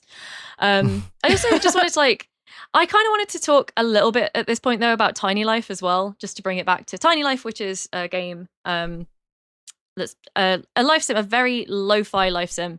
It's been in early access since 2023. Solo dev. I'm a little bit obsessed with this game. It's come up on the podcast before. I do actually think it's doing the same things. It's got the same sins and the same ambitions as everything else, but on a very, very cute small scale. And I just think when you compare that scale to what it achieves, I'm like, it might be the most like technically accomplished one. Just because all of the issues of like the technical scope is too huge are kind of flattened out by every character having literally 16 pixels, and yet yours. Yes, but in terms of the it's kind of almost like the live mode has all the same problems, but I am so impressed by it being a fully realized Sims 3/4 style live mode that someone has made in this tiny, like you could definitely get it on a USB if you wanted to move your save in its entirety to another PC. I just really wanted to shout them out because like they, you know, I am so glad that Paralives is doing as well as it is, but like Tiny Life are the real underdogs in this space. And if you want to be like a proper indie game hipster about it, then I fully say like go support Tiny Life. And it's like, again, in terms of the thing that shocks me is that all 4 of these base games, in terms of live mode, in terms of the actual life simulation, are so freaking similar. It's amazing how nailed on the formula is. But again, the chaos has disappeared. And that is what troubles me as a pretty much lifelong Sims fan at this point. So yeah, I have just a few kind of closing remarks as well, which we kind of touched on by saying how has Paralives performed in its first month. Oh yeah. Well, as we've said, it sold 1 million copies, so like absolutely good on it. It came out at all, which I think is something that we really should. Yes, absolutely. The number. Good for them, honest to God. Yeah, the number. Yeah, like this, you know, Sims like Life by You was cancelled last summer. Grant Rodiek's Untitled Project was cancelled recently as well, and those were like the other big names in this space. So for the indie, for the, you know, the Patreon funded one to be one of the ones that got over the line is inherently really fucking impressive. And I'm just like, amazing stuff. There's also been like a bunch of I don't know if you've seen the collabs in game with other indie studios, but this has really pleased me a lot as well. There's quite a few. The Among Us suit you get in, it's very funny. Among Us, they've got a load of Kitfox games, they've got Outbound, Unpacking, and they got a bundle with House Flipper 2, which is really exciting because I think that might be leading to some like down the line some sort of in-game content collaboration. I think I was really excited about this, not just because it is like I kind of love a cheeky little crossover, especially indie crossovers are so much better than AAA crossovers as well in games. That's just always agreed. I love an indie crossover, but also I think it just like speaks to the, and I touched on this in my review as well, speaks to the kind of like collaborative feel of indie dev that is kind of like AAA dev feels so cautious and like so closed off. And, you know, like in that snippet I read from the Sims community earlier, it's like you're very worried about other companies like learning your, you know, the secret sauce that you've come up with. Yeah. But I think just to see Paralives like be welcomed in the like stars of the indie community and be like so supported from that and people so excited for it, it makes me quite hopeful that they have got like a supportive community that will keep them going through early access. I mean, I'm a little worried that they've got a very ambitious two-year roadmap. I feel like that's probably going to get pushed to significantly more than 2 years before those features are added. Like, I'm not mad. It's just it's like almost everything gets delayed in all spaces now. So like, if they do manage it in 2 years, like good on them, seriously. But like, I wouldn't be bothered if they took more time to add all those features. But also just like to have the support of other indie devs must be really meaningful, I think, in a way that just having a sort of shallow crossover with another AAA game probably doesn't hit the same way. It probably says a lot, doesn't it? I think. Yeah. It was really, really just pleasing to me to see all that. And like I say, the sort of flip side of the first month performance is that Sims 4 does seem to have gotten a boost from its release, which is like kind of, you know, I mean, it's predictable when you think about it, but also it's kind of like the opposite of what you would maybe expect a competitor to. And that, I think, is probably another thing of like early access launches. It would be interesting to see whether there's a bounce back or whether there's more persistence in people actually switching their focus after all of these early access games come out of early access. That's something obviously I'll be keeping an eye on. I think that's something we should keep an eye on as a group, as a podcast as well. But my hottest take over here is that I think if you love the classic spreadsheet life sim experience, I still think the best indie game for you is Stardew Valley, and that's not even a life sim. but if you really are the sicko who just wants to have to take physical notes in a notebook that you wrote out by hand, Stardew Valley, I think, is still the winner, the secret extra option.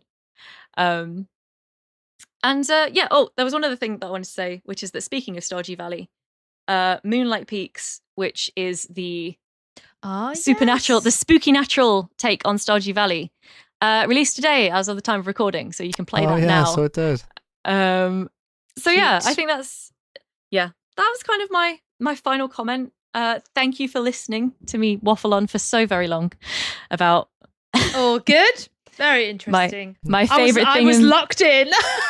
Yeah, It was a long time coming. I'm glad that we finally got to do a deep dive. I think the thing is about it, I was saying this to Rachel last week, I think after we'd finished recording the episode, but I'm like, I don't play life sims anymore as much as I think about the business of making life sims. That's kind of where my interest has gone for the last couple of years in life sims. And it's like, I want to see where all this goes. I really, really want to see more competition in the space. Yeah, just, just like, it's just healthy. It's just healthy. I don't have a particular horse in this race at the moment. I'm just interested to see what happens. But yeah, it's a weird one. It's a weird one because I kind of go through all this, and I did this in my review as well. I go through and I'm like, Paralives, like really impressed with everything they've done, like really happy for them, really want to see what they do more. It's kind of boring to play at the moment, but then, as we both said, but then, like I say, it's just, I feel like maybe modern life sims are a bit boring, which I know is probably the most shocking conclusion I could come to as the life sim sicko on this podcast. Well, you'd be the one to make that call, so. Yes, I believe you.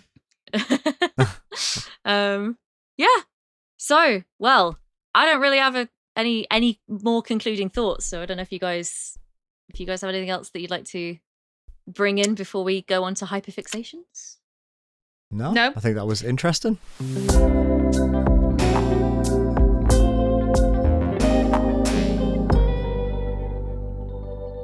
But yes, obviously before we finish, we've got some hyperfixations to go over. So does anyone want to go first? I can go. Mine's very quick. So one of my favorite manga is being adapted into an anime. The manga is called, it's one of these very long title manga.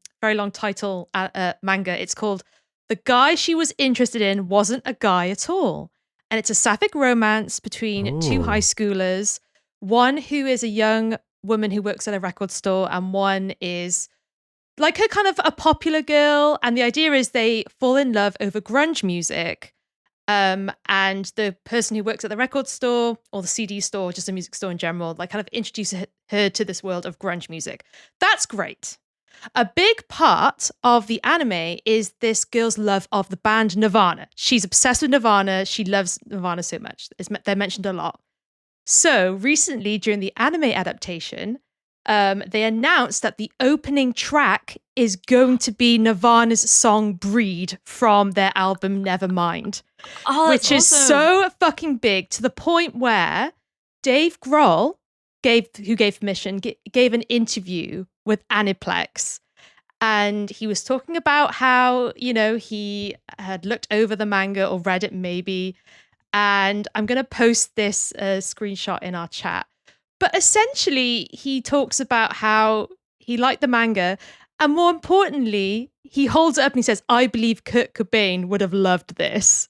This gay-ass music manga. I was like beside myself. This. Let me post That's this. so and good. yeah, that is my hyperfixation, is Dave Grohl, however old he is, holding up a gay manga about two girls talking about Nirvana, being like, Kurt Cobain would have loved this. That is so special. I love that.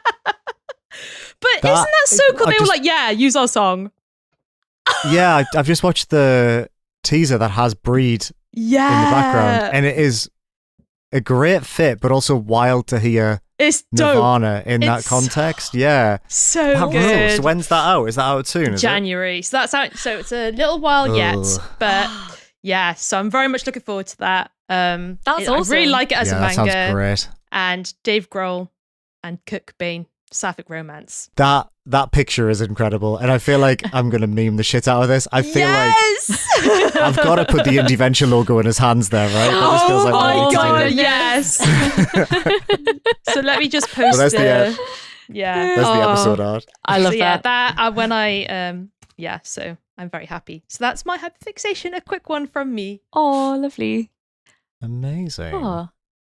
Liam, do you want to go next? Yeah, I can do. It's me, the guy who's always too honest on the podcast. I have been going through a phase of what I'd describe as a flattening of emotion. I go through phases like this sometimes, the big boy sads, as it can happen when things get a bit hard. And I've just found no joy in a lot of things over the last maybe like month or so, like I said earlier. And then 2 weeks ago, I woke up one morning and I went downstairs and poured myself a coffee and I was looking out the window and I thought, I'm going to start Final Fantasy VII Rebirth. I think it's time. Oh, yeah. I think it's time to start the second part of Final Fantasy VII. And it was like the sun drifted through the windows. It was like colour returned to my life. I'm now like 25 hours into this over the last like week and a half, 2 weeks. Wow.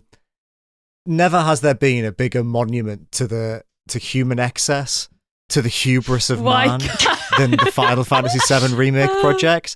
It's like everyone in that team was sat in a big room, and it doesn't matter what ideas someone threw out, it made it into the game. There are so many mini games. There's so much additional content. Oh my god! It's got like multiple small open worlds filled with like Ubisoft map markers, and then it goes into hour-long bespoke, beautiful sequences with specific like mechanics that are only in that bit for like 10 minutes. There's a bit where you train with a bunch of soldiers to try and get into a situation. So you do like this big like performance. And it's like a rhythm game, and it's just that one bit. It is lavish, it is beautiful, it's incredible, it's so anime, and I've never played Final Fantasy VII, the original. I played like 2 hours of it on Vita, but I loved that first game. This second one I'm just absolutely in love with as well. It's great. It's so good. And I really worry that I've got another 70 hours left of it, and I think I am going to finish it. Yeah. But this year has been a big year for Liam, spending way too much time on video games that did not come out this year. And that's just where I'm at, I think. But that's good though. Good game. That's nice. Nice. It is. Yeah. It's nice to sort of put my PlayStation 5 through its paces now that I'm never going to own another PlayStation because they're going to be too expensive. Yeah. So nice and they're not even going to have discs. discs. No discs, so expensive. Oh god. No, thank you. No, we don't need to get into that now, but yeah, seriously. Yeah. No. Okay. But yeah, no. Final Fantasy VII happy Remake. for you. Yeah. Yay! Oh, I'm glad. Thank you. I'm glad you've been I love enjoying it. I'm so glad. Good I'm stuff. so glad. Oh man, I guess it's me. I guess it's down to me. So yeah, I've been kind of like, I know exactly what you mean when you say finding that flattening of emotion and like, but I've kind of been coming out the other end of that, but in a very gentle way. So I left my job at IGN and I kind of started on some new projects for a couple of weeks, and then I went on holiday for a couple of weeks. And while I was on holiday for a couple of weeks, I read about 9 books. And it's not that I particularly I liked all of them, but it's not that I particularly had any one that was like a transformative experience for me so much as I just liked being someone who reads 9 books in 2 weeks on holiday again. Yes. But I'll shout out what I read, but I won't go into it. These are just all good books. All good books I read. So I've caught up on the Saint of Steel series that I mentioned in one of our recent episodes. I'm all caught up on that now. Oh yeah. Mm-hmm. Very good Nice. stuff. I'm also caught up on another favorite romance series of mine called The Gentleman of Uncertain Fortune. I caught up on that. Again, very good stuff. Spicy stuff. What else? I read Monk and Robot by Becky Chambers, which is a very gentle sci-fi novel about healing and nature, and it's very, very nice, and it was definitely something that you should read if you're in that mindset. But also I found out that sci-fi puts me in work mode, so that was a bit of a interesting. a double-edged sword. I also read one of your recommendations, Liam. I read This Is How You Lose the Time War, which again, very good time. Oh, that is such a good book. I've never read that. Oh, I was so convinced that was one of your recommendations. Rachel, maybe you recommended it. I'm sorry if I attributed that to Liam. I don't think I recommended it. I don't think I did, because I usually talk about books a lot. Well, that sort of makes me feel like maybe I should read it, though, if you thought it was a me recommendation. Yeah, that maybe just made you think of me. Oh, it's good. I was utterly Really convinced. good. I was Okay. utterly convinced. And it maybe because it was in one of my lists with a bunch of books you'd recommended. Could have sworn. But anyway, yeah, that's maybe. So weird and short and gay. Yes. Gay robot sci-fi novella. Definitely recommended. As it turns out. Absolutely. Interesting. What else did I read? So I read. So that's fine. I read the new Chuck Tingle. Oh, not the new Chuck Tingle, but last year's new Chuck Tingle, which I thought honestly not his best, but it was still fun. I also read. You're gonna love this. So it turns out there are Ace Attorney novels. Like I'm looking at your list of you books are. you've read on I Goodreads. know. You My are. God. And they've not been translated, but someone did a fan translation of the first two, so I read those. They're weird. They're weird, but they take like 2 hours each to read. So that was fun. And now I'm reading a really good one. I'm only about 100 pages from the end, called The Curator by Owen King, which I mainly kind of came on my radar because he's Stephen King's son. And so I was like, and they've written a couple of books in collaboration, but this is his first solo written novel. And it's really, really good, actually. So nice. Potentially going to come in with that as a hyperfixation once I finished it in its totality. But yeah, a surprisingly like mind-bending sort of like, how would I describe it? Like dystopian Victoriana, like folk fantasy with weird timey-wimey stuff. It's got a lot going on, but it hangs together surprisingly well. So yeah, I read all those books, and it was a really nice. It was a really nice chill time. Just sat on a beach chair reading all those books. Good vibes. Yeah, 100%. All right. Love that. Nice. So yeah, and I think that brings us to the conclusion of this episode. Thank you so much for joining me both, and everyone who's listened this far. I don't have to say an outro because we have one. So bye. Bye. Bye. See ya.